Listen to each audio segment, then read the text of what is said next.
anything about rolling. Anyway, so Mario, tell me about your show, your new show.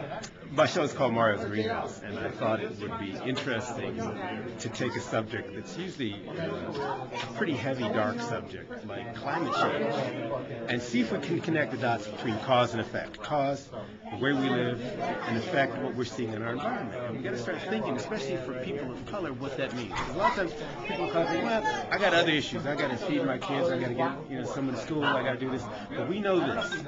We tend to get hit, as Brother Van Jones says, first and worst. They will put the toxic dump in our neighborhood first.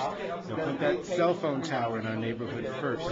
And when the levees break and the water comes up, we know in the Ninth Ward we'll get hit first. And typically, the dominant culture doesn't leave a lot of lifeboats on the top of the Titanic for us. So we need to start thinking as folks of color about what climate change means to us and how we can affect it or be involved. So let's take that heavy subject and put it in a pop way. Let's put it in a fun show that shows a family of color, trying to do it right, making mistakes, learning all the time, and learning from brothers like Van Jones, who's in the White House now for green jobs, and like Ed Begley, who's the greenest cat in America, and other folks that you'll see on the show. So it's me and my family, two generations of filmmakers trying to get it right and go green, and it's called Mario's Greenhouse. It comes out on TV1. That's my long answer. Well, RK, I want to ask you two more questions real fast. You said something very pertinent about the cell phone towers.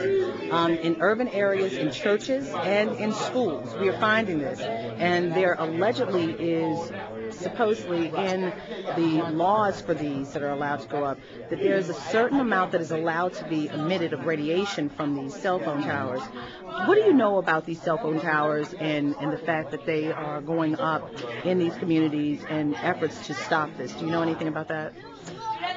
Well, I don't think we know enough about the effect of all this constant microwaves and radiation that we're getting through our bodies all the time, from microwave ovens, cell phones that we're attaching to our faces, to our ears.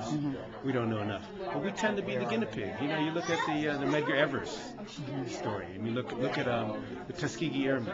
You look at some of the things that where we were allowed to sort of be the group that was experimented on. Most of the time, you find that wealthy neighborhoods are able to outsource the polluting industries to the poor neighborhoods. So whether it's cell phones, water, or whatever it is, we have to become aware of it, because if we don't have a lot of folks checking and looking out for us. So we got to sort of, as Malcolm said, do for self. I don't know enough about the cell phone thing specifically to speak on it, but there are folks that do, and we're just seeing it all over. We're seeing that in every way, other than skin cancer, we are up there. Whether it's diabetes, whether it's obesity, whatever it is, we are way up there. Heart attack, high blood pressure, we as a people are way up there. Other than skin cancer, there is some benefits to having beautiful brown skin. That's true. And lastly, when it comes to retrofitting your house for a green way of living, it's more expensive, and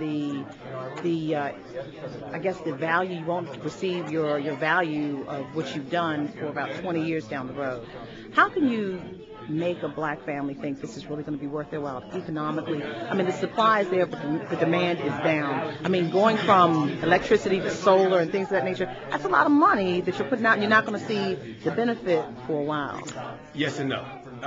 First of all, one of the good things about retrofitting and going green is that these are jobs that have to be done by somebody. You can't outsource your house to China to have it fitted for solar. You can't outsource your walls to India to have them put insulation in. That has to be done right here in the USA. So part of what Brother Van Jones was trying to do with the Green Collar Movement is, in fact, take inner city youth and train them to put down that handgun and pick up that caulk gun, train them for some of these green jobs. We're left out of the green economy right now in a big way. So just in terms of who does it, we have to be a bigger part of who's getting in line to get those jobs. Second, let's go to the cost of the solar panels. Yes, there are, however, more and more rebates and tax incentives to get solar to do some of these things. We just did it on our house. And what you're getting there is it's the same thing as kind of when you buy a house or when you buy a car. It's a big investment, but you're buying into power at a fixed rate. We know that other power is only going to go up. So if I tell you, okay, listen, you can put down this chunk of money, which I understand is difficult to get, and get this solar power or this wind power or get this water system, and you're buying this water now.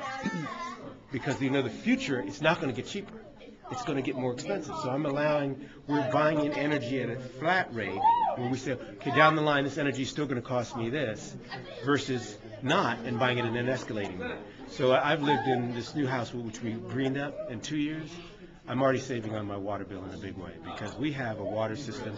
When my kids take long showers, and I try to get them not to, but with the shower water and the sink water goes outside to a sand filter, refiltrates, and waters the garden for free. So I save on my water bill. I also save on my sewer bill because the city charges you sewer rates based on how much water you take in, thinking that you're going to put that water back through the sewer system. But you're not. So I can go to them and say, look, I'm using this water for this and this, so you got to give me something off on the sewer rate. So we're already saving water. We're already saving water and saving money. Water's going to become the new oil. So we're only seeing these things grow up.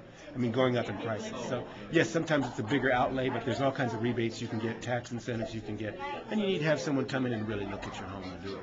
Mario Van Peebles, thank you so much. Thank you, sister, for talking to me.